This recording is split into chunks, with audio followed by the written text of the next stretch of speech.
Good morning बेटा।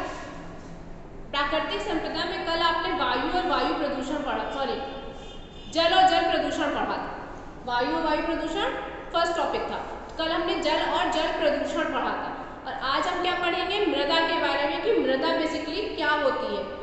अगर मृदा नहीं होगी तो क्या कोई प्लांट ग्रो करेगा, कोई भी पौधा डेवलप नहीं होगा, पौधे में वृद्धि नहीं होगी। अगर मृदा नहीं होगी तो पौधा वृद्धि नहीं करेगा। तो पौधों की वृद्धि के लिए मृदा बहुत ज़रूरी है। और कुछ ऐसे सजीव होते हैं, कुछ ऐसे लिविंग ऑर्गेनिजम्स हैं, जैसे कि अगर हम केचुए की बात करें या खरगोश या चूहा, तो ये ऐसे एनिमल्स हैं, ये ऐसे सजीव जंतु हैं जो मिट्टी में, मृदा में अपना घर बनाते हैं। खरगोश क्या होता है, खरगोश खोदता है, मृदा को खोद खोद कर अपना क्या बनाता है, एक बोरवेल बनाता है। चूहे या फिर चूहियों की बात करें या अर्थवॉर्म की बात करें तो ये भी मृदा के अंदर ही खोद के अपना घर बनाते हैं। तो कुछ सजीव हैं जो मृदा को अपना घर बनाते हैं। और पादप जगत की अगर हम बात करें तो बिना मृदा के पादप जगत संभव नहीं है। अगर मृदा नहीं होगी तो कोई भी पौधा वृद्धि नहीं कर सकता है। तो पौधों की वृद्धि के लिए, कुछ सजीवों को अपना जीवन यापन करने के लिए मृदा की जरूरत है। बहुत ज्यादा इंपॉर्टेंट बात क्या है कि पौधों की वृद्धि के लिए अगर मृदा नहीं होगी तो कोई भी किसान क्या खेती कर सकता है, बिल्कुल नहीं कर सकता है। अगर मृदा नहीं होगी तो वो बीज बोएगा कहाँ, बीज बोएगा नहीं तो कोई भी फसल बढ़ेगी नहीं। जब बीज ही नहीं लगा है तो फसल का तो सवाल ही नहीं पैदा होता। तो किसी भी पादप जगत में किसी भी पौधे को, किसी भी फसल को बढ़ने के लिए मृदा जरूरी है। तो डायरेक्टली या फिर इनडायरेक्टली हम भी तो डिपेंडेंट हैं। अगर किसान ने किसानी करनी छोड़ दी, खेती करनी बंद कर दी, तो क्या हमें खाने को मिलेगा? नहीं मिलेगा। तो मृदा एक बहुत जरूरी प्राकृतिक संपदा है पादप जगत के लिए और साथ में जंतु जगत के लिए भी। जंतु जगत के लिए क्यों है? क्योंकि जंतु जगत एक परपोषी जीव है, परपोषी है। वो अपने लिए, वो अपने भोजन के लिए दूसरों पर डिपेंडेंट है, निर्भर करते हैं। दूसरों पर किस पर? पौधों पर निर्भर करते हैं। जितना भी जंतु जगत है वो अपने भोजन के लिए क्या है? पादप जगत पर निर्भर करता है। और पादप जगत किस पर निर्भर करता है? मृदा पर। अगर मृदा नहीं होगी तो पादप जगत भी संभव नहीं है। कोई भी पौधा बढ़ेगा नहीं। किसी भी पौधे में क्या होगा? कोई भी किसान कहीं भी फार्मिंग कर ही नहीं पाएगा। तो मृदा क्या है? मृदा एक बहुत महत्वपूर्ण प्राकृतिक संपदा है पादप जगत के लिए और साथ ही जंतु जगत के लिए भी, क्योंकि जंतु जगत पादप जगत पर निर्भर करता है अपने जीवन यापन के लिए। अगर भोजन नहीं मिलेगा, भोजन हमें मिल कहाँ से रहा है? पादपों से ही तो मिल रहा है। फार्मर फार्मिंग कर रहे हैं, किसान खेती कर रहा है, तभी हमें खाने को मिल रहा है। तो अगर ये सब चीजें नहीं होंगी, मृदा नहीं होगी, तो ये सब पादप जगत भी नहीं होगा। तो एक लाइन में हम ये कह सकते हैं कि मृदा जंतु जगत और पादप जगत और साथ ही साथ जंतु जगत के लिए एक बहुत महत्वपूर्ण प्राकृतिक संपदा है। अब मृदा क्या है? मृदा को बेटा 5 परतों में विभाजित किया गया। पहली परत है इसकी ओ हॉरिजन, दूसरी है ए हॉरिजन, तीसरी बी, सी और आर हॉरिजन। ये 5 परतों में मृदा को हमने विभाजित किया है। अब 5 परतों में ये कौन कौन सी परतें हैं? ओ हॉरिजन कौन सी है? ये सबसे ऊपरी जो हमें दिख रही है, सबसे ऊपरी भाग है मृदा। ऊपरी भाग बोले तो जहां पर जो चीज जो हमें दिख रही है, हम मृदा में कुछ नहीं, मिट्टी हम सामने पड़ी हुई मृदा दिख रही है, वो ओ हॉरिजन सबसे ऊपरी भाग है मृदा का। और इसको हम, इसमें यहाँ पर हमें क्या मिलता है? ह्यूमस मिलता है। ह्यूमस क्या होता है? ह्यूमस सड़े गले जीव। सबसे ऊपरी भाग पृथ्वी की सतह का सबसे ऊपरी भाग क्या है? ह्यूमस। पृथ्वी की सतह का सबसे ऊपरी भाग ह्यूमस। तो ओ हॉरिजन ऑर्गेनिक ओ कहाँ से आया? ऑर्गेनिक से आया। ऑर्गेनिक को हिंदी में क्या कहते हैं? कार्बनिक।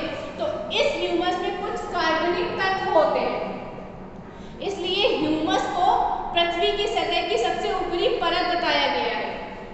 इसके बाद हम ए हॉरिजन में आते हैं। अगर एक्चुअली में कहें, सचमुच में कहें तो ए हॉरिजन जो होती है वही मृदा की सबसे ऊपरी परत है। ओ हॉरिजन तो पृथ्वी की सतह की सबसे ऊपरी परत है, लेकिन मृदा की ऊपरी परत क्या है? ए हॉरिजन है। ए हॉरिजन में क्या होता है? ए हॉरिजन में वास्तव में ये सॉइल की पहली परत होती है और यहाँ पर हमें क्या मिलते हैं? ह्यूमस मिलता है। यहाँ पर क्या होता है? ह्यूमस के साथ साथ में कुछ मिनरल्स भी होते हैं, कुछ मिनरल्स भी होते हैं। ह्यूमस के साथ साथ में कुछ मिनरल्स भी होते हैं। कौन सी सतह में? ए हॉरिजन में।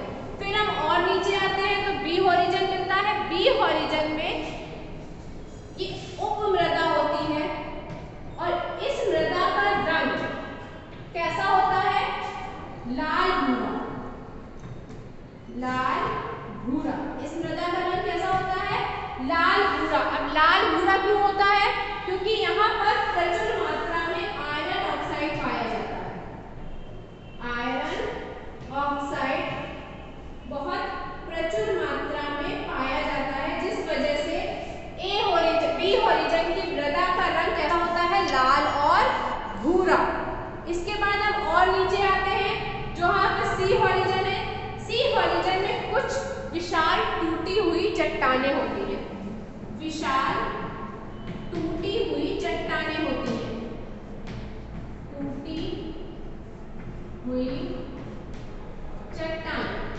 और अगर हम मृदा की बात करें तो मृदा बनती कैसे है? चट्टानों से ही तो मृदा बनती है। बड़ी बड़ी चट्टानें होती हैं, उनको तोड़ा जाता है, तोड़ के उनको क्रश किया जाता है और क्रश करके क्या करते हैं? उसको मृदा बनाते हैं। तो कुछ विशाल टूटी हुई चट्टानें होती हैं सी हॉरिजन में। आगे हम बढ़ते हैं आर हॉरिजन। यहाँ पर टूटी हुई नहीं, कुछ विशाल चट्टानें होती हैं, कुछ विशाल समतल चट्टानें होती हैं, विशाल समतल चट्टानें होती हैं। और सी और आर हॉरिजन तक उन्हीं पादपों की जड़ें जाती हैं जो बहुत विशाल पेड़ होते हैं। विशालकाय पेड़ों की जो जड़ें होती हैं वो इन दोनों क्षेत्रों तक आती हैं। अदरवाइज अगर हम किसी पौधे की बात करें तो उनकी चट्टानें यहीं तक आकर सीमित है, इसके आगे वो नहीं बढ़ पाती है। लेकिन कुछ विशालकाय वृक्ष होते हैं जिनकी चट्टानें सी और आर हॉरिजन तक आ पाती हैं। तो ये है आपकी मृदा की परतें। सबसे ऊपर वाली ओ हॉरिजन, वहां पर हमें क्या मिलता है? ह्यूमस मिलता है। और ह्यूमस क्या होता है? ह्यूमस जो होता है वो पृथ्वी की सतह की सबसे ऊपरी परत होती है, जहां पर कुछ मरे हुए जीव होते हैं। बेसिकली वहां पर क्या होता है? ऑर्गेनिक कार्बनिक पदार्थों की प्रचुर मात्रा होती है। ह्यूमस में क्या होता है? कार्बनिक पदार्थों की प्रचुर मात्रा पाई जाती है ह्यूमस में। तो सबसे ऊपरी परत ह्यूमस होती है, जिसको हम ओ हॉरिजन कहते हैं। ओ वर्ड क्यों कहते हैं? क्योंकि ये ऑर्गेनिक कार्बनिक होती है।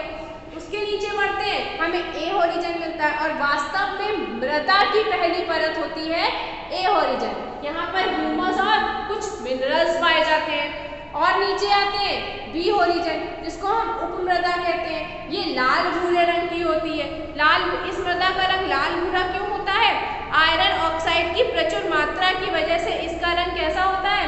लाल और भूरा होता है। सी हॉरिजन में आते हैं तो यहाँ पर कुछ विशालकाय टूटी हुई चट्टानें होती हैं। टूटी हुई चट्टानें क्या होती है? एक समय के बाद वो मृदा बन जाती है। और नीचे जब हम आर हॉरिजन पे पढ़ते हैं तो यहाँ पर क्या होता है?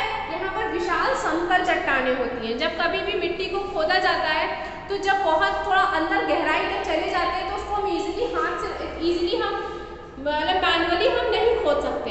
उसको खोदने के लिए हमें मशीनों का उपयोग करना पड़ता है। क्यों करना पड़ता है? क्योंकि वो चट्टानी एरिया होता है, वहाँ पर चट्टान पाई जाती है, जिस वजह से हमें हाथों से खोदने में दिक्कत पड़ती है, तो हमें मशीनों का यूज करना पड़ता है। ये है आपकी मृदा की परतें। अब जो मृदा की प्रोफाइल है, सॉइल का जो प्रोफाइल है, वो बेसिकली क्या होता है? मीन्स मृदा क्या है? तो मृदा की ये तो परतें हो गई। जब हम सॉइल प्रोफाइल की बात करते हैं तो सॉइल क्या है? मृदा एक प्राकृतिक संपदा है। आप प्राकृतिक संपदा में पढ़ रहे हैं तो ऑब्वियस सी बात है वो एक प्राकृतिक संपदा ही है। इसके बाद जो मृदा की ऊपरी परत है, मृदा की जो ऊपरी परत है या पृथ्वी की सबसे ऊपरी जो सतह है, उसको हमने क्या नाम दिया? उसको हमने नाम दे दिया ह्यूमस। इसके बाद जब हम मृदा की चौड़ाई या मोटाई, मृदा की मोटाई की अगर थिकनेस की बात करें तो वो कितनी होती है? वो कुछ मिलीमीटर से 3 से 4 मीटर तक हो सकती है। मृदा की मोटाई कितनी हो सकती है? कुछ मिलीमीटर से बेटा 3 से 4 मीटर तक हो सकती है। इसके बाद क्या होता है कि जो मृदा है वो बहुत सारे कार्बनिक और अकार्बनिक पदार्थों से मिलकर बनी हुई है। बहुत सारे कार्बनिक और अकार्बनिक पदार्थों से मिलकर क्या बनी है? मृदा बनी है। और इस मृदा में कुछ लिविंग, कुछ सजीव जीव भी होते हैं जो अपना घर बनाकर रहते हैं। जैसे कि बताया हमने आपको, कुछ केचुए कहाँ रहते हैं? मिट्टी के अंदर ही रहते हैं। मिट्टी को खोदते, किसान का मित्र किसको कहा जाता है? केचुए को कहा जाता है। क्यों कहा जाता है? क्योंकि केचुए मिट्टी में छेद कर देते हैं, अपना बिल बनाकर, छेद बनाकर अंदर चले जाते हैं, मिट्टी के छेद कर देते हैं। तो जो किसान होते हैं वो फर्टिलाइजर, मतलब जो खाद आद डालते हैं, तो वो इजीली मिट्टी के अंदर चली जाती है और प्लांट्स को ग्रो कराने में वो हेल्प करती है। फिर इसके बाद क्या है कि जो मिट्टी है, मृदा जो है वो सजीवों का घर भी है। केचुए की बात हो गई। फिर चूहे जो होते हैं वो भी मिट्टी में ही बिल बनाकर रहते हैं। सांप, स्नेक भी ज़्यादातर मिट्टी में ही बिल बनाते हैं। खरगोश वो भी बोरो बना करके मिट्टी में ही रहते हैं। तो कुछ सजीवों का घर भी क्या है? हमारी मृदा। इसके बाद ये तो बात हो गई यार मृदा की, लेकिन अब मृदा का जो मृदा जो है वो इतनी गंदी क्यों हो रही है? भाई मिट्टी, हम लोग को प्लास्टिक बैन क्यों की गई? क्योंकि वो कहीं ना कहीं जो प्लास्टिक है वो मृदा को प्रदूषित कर रही है। अब कैसे कर रही है? क्योंकि जो प्लास्टिक होती है बेटा वो मतलब उसकी रिसाइकलिंग नहीं कर सकते। प्लास्टिक को हम रिसाइकल नहीं किया जा सकता। प्लास्टिक जो होती है वो एक नॉन डिग्रेडेबल प्रोडक्ट होता है। तो हमें ऐसे प्रोडक्ट यूज़ करने चाहिए जो मृदा को प्रदूषित ना करें। बेसिकली हमें डिग्रेडेबल, बायोडिग्रेडेबल, जैविक पदार्थों का उपयोग करना चाहिए। और अब तो अगर हम खाद की बात करें, जो किसान खेती करते हैं, तो ऑर्गेनिक खाद भी आने लगी। क्योंकि जो ये इनऑर्गेनिक खाद होती हैं इनमें कुछ ऐसे केमिकल्स होते हैं, बहुत हार्मफुल केमिकल्स होते हैं, जो ह्यूमन बॉडी को बहुत ज़्यादा नुकसान, कैंसर तक कॉज कर देते हैं। कैंसर भी कारक होता है उन फर्टिलाइजर की वजह से। कैसे?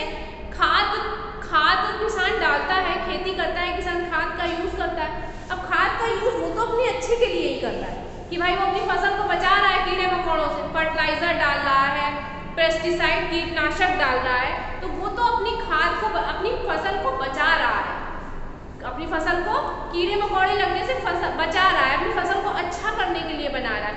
लेकिन जब वही पेस्टिसाइड, कीटनाशक या वही फर्टिलाइजर खाद जब मिट्टी में मिलते हैं, जो इनऑर्गेनिक खाद होती है, वो जब मिट्टी में मिल जाती है जाके, मृदा में मिल जाती है जाके, तो वही मृदा कैसी हो जाती है? प्रदूषित हो जाती है।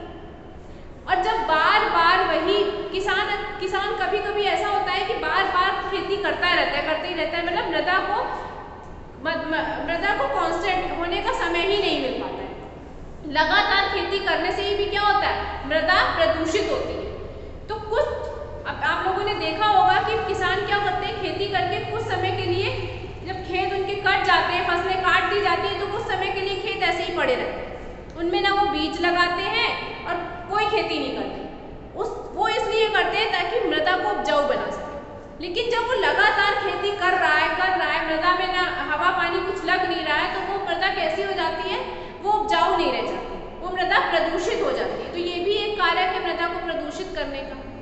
तो क्या है कि जितनी भी खाद यूज़ करें वो हमें ऑर्गेनिक खाद यूज़ करनी चाहिए, ताकि मृदा प्रदूषित ना हो। मृदा प्रदूषित होगी तो कहीं ना कहीं प्रदूषण हमें भी इफेक्ट करेगा, हमें भी प्रभावित करेगा।